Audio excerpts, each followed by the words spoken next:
सरस्वतीं व्यासं ततो जयमुदीरयेत्। मूकं करोति वाचालं पङ्गुं लङ्घयते गिरिं यत्कृपातमहं वन्दे परमानन्दमाधवम्।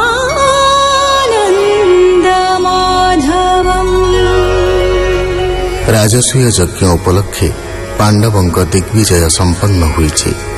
अवशिष्ट रही केवल जरासंध। पूर्व परिकल्पना अनुजाई भीमसेन,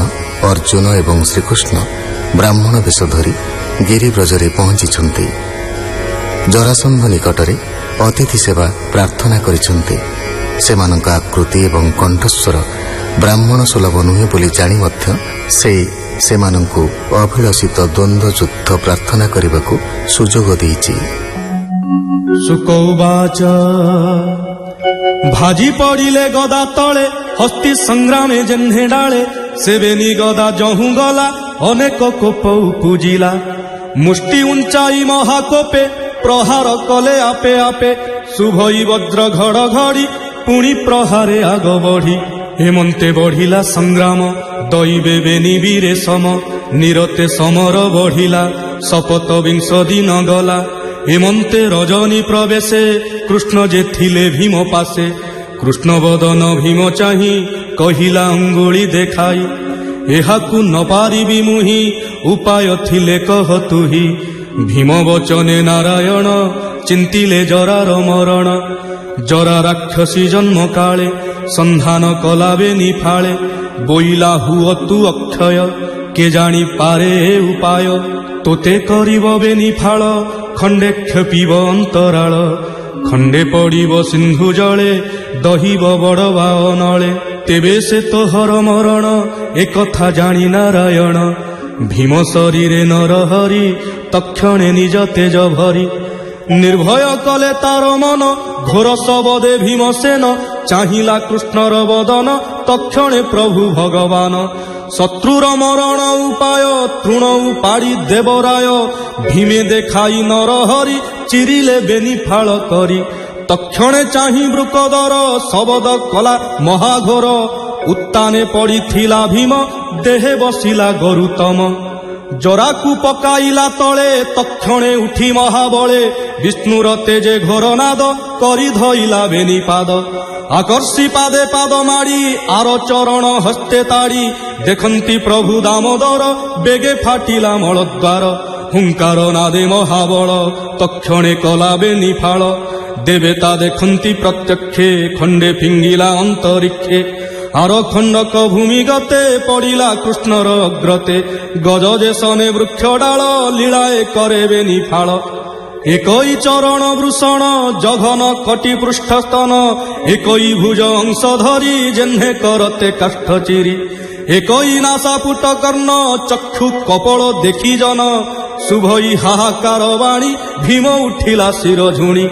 जरासंधर पाद धरी बुलाई अंतराळ करी बड़वा नले पकाइला एमंते शत्रुनाश गला तक्षणे पार्थ जगन्नाथ धइले वृकदर हस्त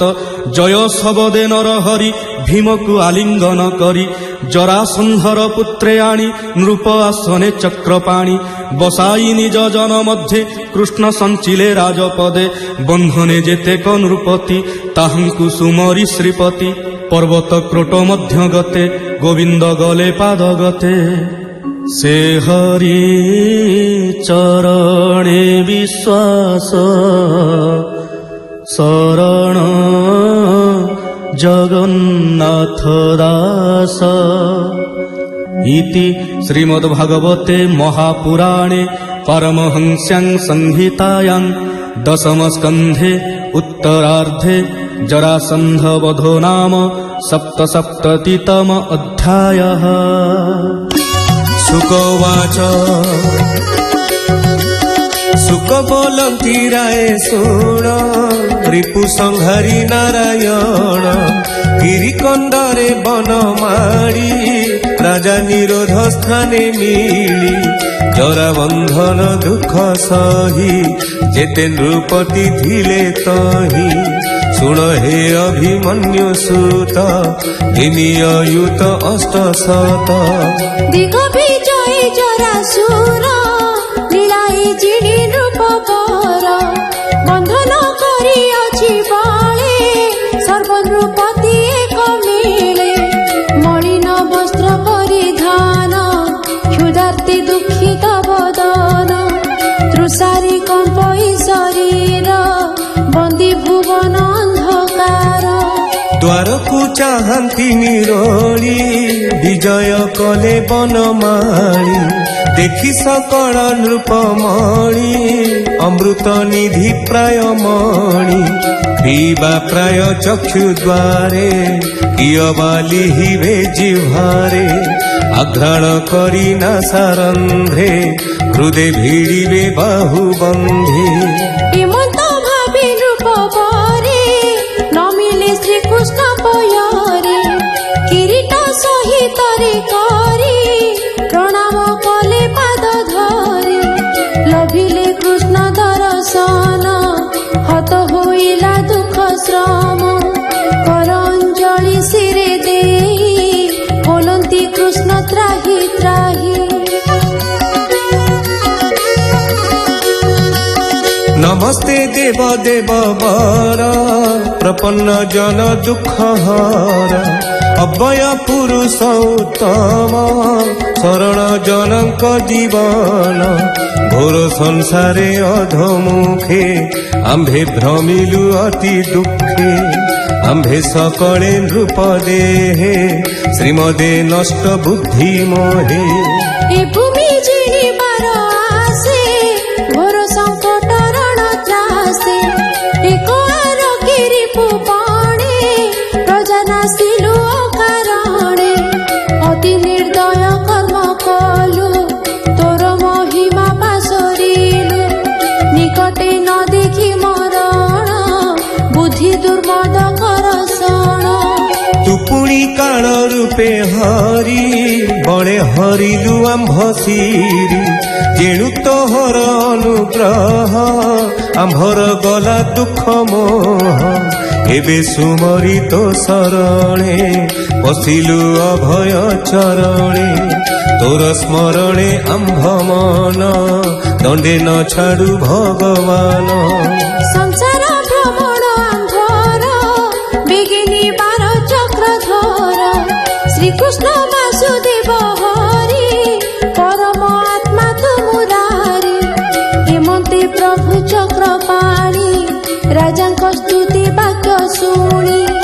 রাজাঙ্ক মুখ চাহি হসি বলন্তি প্রভু ব্রহ্ম রাশি ତୁମ୍ଭର ଚିତ୍ତ ସୁନିଶ୍ଚଳେ ଆଜହୁ ମୋ ପାଦ କମଳେ ହେଉ ବୋଇଲେ ଭଗବାନ ଏ ମୋର ନିଶ୍ଚିତ ବଚନ ମାୟା ସଂସାରେ ପଡ଼ି ଭ୍ରମ କେବେ ହେ ନହୁ ତୁମ୍ଭ ମନ ପବିତ୍ର ହୋଇ ବ୍ରହ୍ମ ପଦେ ପଶିବ ମୋର ଦେହେ ଅନ୍ତେ।